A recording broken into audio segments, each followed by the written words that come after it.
most respected person in America is the black woman. The most unprotected person in America is the black woman. The most neglected person in America is the black woman. And as Muslims, the Honorable Elijah Muhammad teaches us to respect our women and to protect our women. And the only time a Muslim really gets real violent is when someone goes to molest his woman. We will kill you for our woman. I'm making it plain, yes. We will kill you for our woman.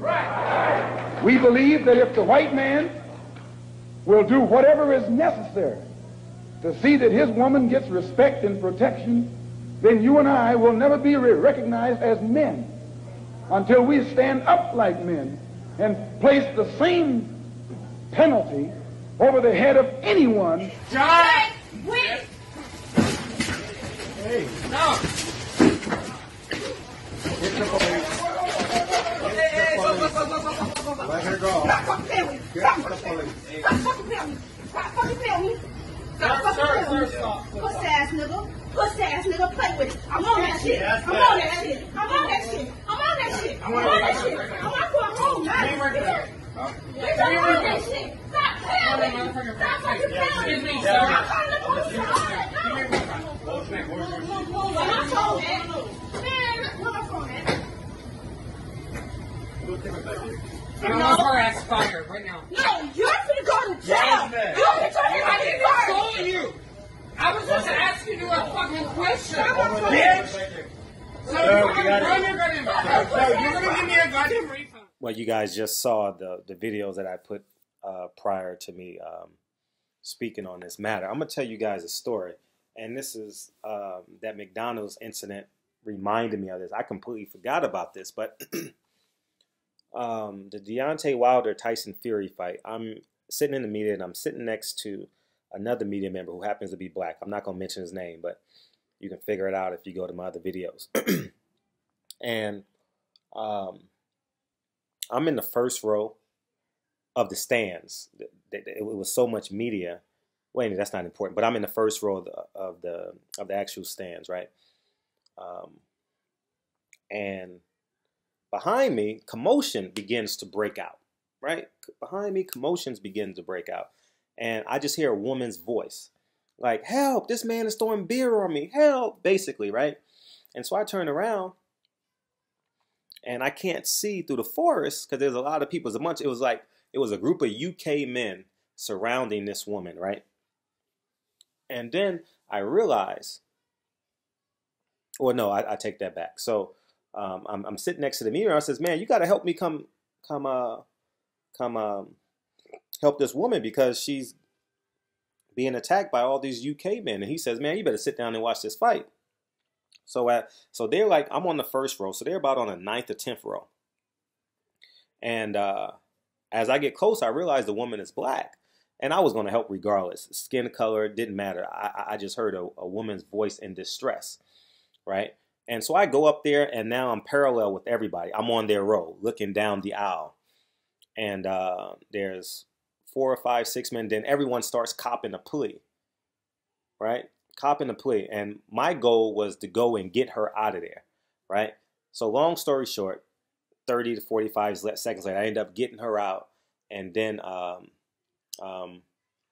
take her to security. She ends up walking down the stairs, right? And I said all this, not that I'm a superhero or anything like that, but I said all this.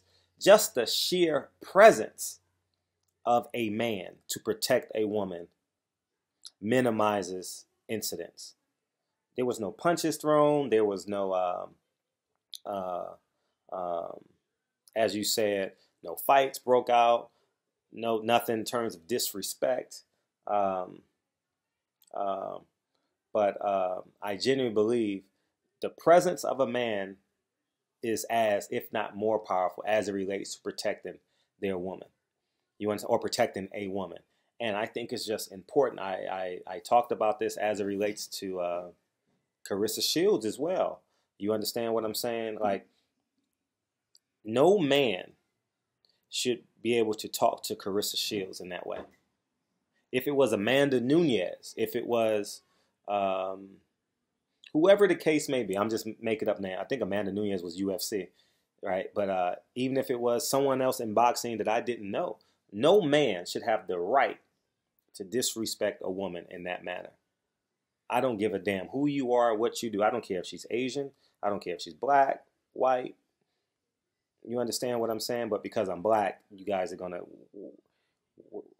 automatically assume and just engage that it's black. But like Malcolm X said at the beginning of the video, black woman in this country is the most vulnerable woman, is the most vulnerable person in our society, which is true.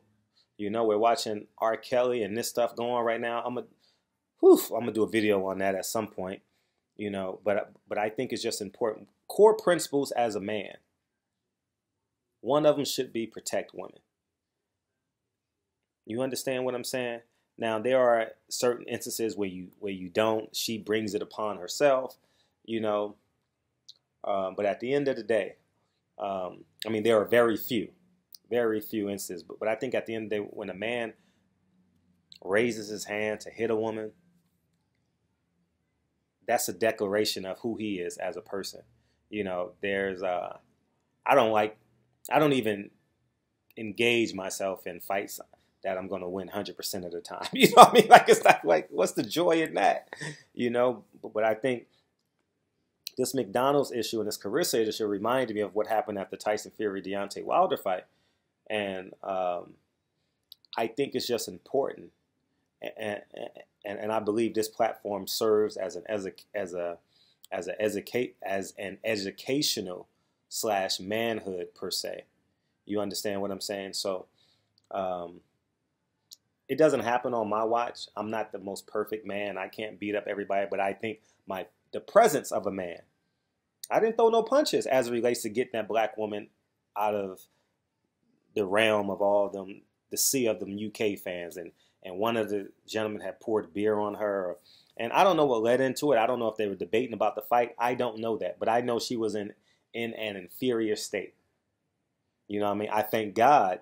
I'm very fortunate that those 6, 7 UK men didn't say, fuck you, and didn't attack me. I'm very thankful for that. And I'm not going to sit here and say that I was willing to take on all. So I was in a position where I had to at that point. But I'm just saying, you got to take a stand for something. You can't just always stand up and fight for your $5 bag of weed. You can't always stand up and fight because a man stole $10 from you. You know what I mean? There are bigger things to stand up for. Niggas are fighting for colors. Brown, blue, red. And yet you don't protect a woman? Like, it's just, you know? And I believe in my adult age, I've stood up for more women than gotten into physical fights. You know what I mean? I mean, it's astronomical. I mean, I don't fight often. I'm not going to sit here and say I'm just fighting 10 times a week. No, like once every 10 years, 5 years now. You get what I'm saying? But it's always in the protection of a woman. You understand? Similar to when in Baltimore. I did a video on this. Baltimore. It was, I just remembered right now. It was a man that hit a woman. It was a gay dude. There's no way in hell this dude can whoop my ass. No way in hell. But my presence, I just grabbed the nigga. I did a video on this, I believe. And I took him off of the girl. And I told the girl, get the hell out of here. I'm surprised it didn't make it to World Star. You know what I mean? Because, I mean, it was just an all-out brawl. You know what I'm saying? And there's just no way I can allow that to happen. I was working. You know, fortunate enough, I was with someone. I handed them my my work stuff. And, you know what I mean? I just, you know, it's just not cool. So at the end of the day, man, I just think it's just important that we protect no man. You know what I mean? That man, you know, like for real. And I'm going to be real honest with you guys. In that instances in Maryland, I'm not sure if you remember that video I did, but I pulled him off and I had a direct line to break his fucking face. When I say break his face, break his face. You understand what I'm saying? I don't do all this training and boxing 5 times a week. You know what I mean? Not to prepare myself for something, but you know what? I had mercy on him. It was a young little gay dude. I had mercy on him. You know what I mean? I just picked him off of the girl. And I told the girl, go, get out of here. And she's yelling. She's 20, 21 years old. She's yelling. She's going down the street. and I put myself in harm's way. I'm in an inferior state, but I think it's just important that the presence of a man is so essential. You understand what I'm saying? And, you know, so sometimes you got to throw caution to the wind and trust your instincts, you know? So anyways, man, I just made this video just to bring light of the realities of the world that we live in. You know what I mean? I'm always going to be that dude, man. You know, good, bad, or indifferent, I'm always going to be that dude. You know, Drake can attest to that. You know what I mean? It's not happening. You know? So, you know, but I think the presence of a man is so important. I'm looking at that McDonald's commercial. The black man went to the woman to pull her off of him. He should have went to the customer, the white man, and pulled him and beat him to the ground. You know. So, anyways, man, that's a discussion that we will continuously to have. But I just want to empower and encourage men to protect women. So, at the end of the day, Barbershop Conversations, man. Feel free to hit the subscribe button, and I'll talk to you soon. Peace.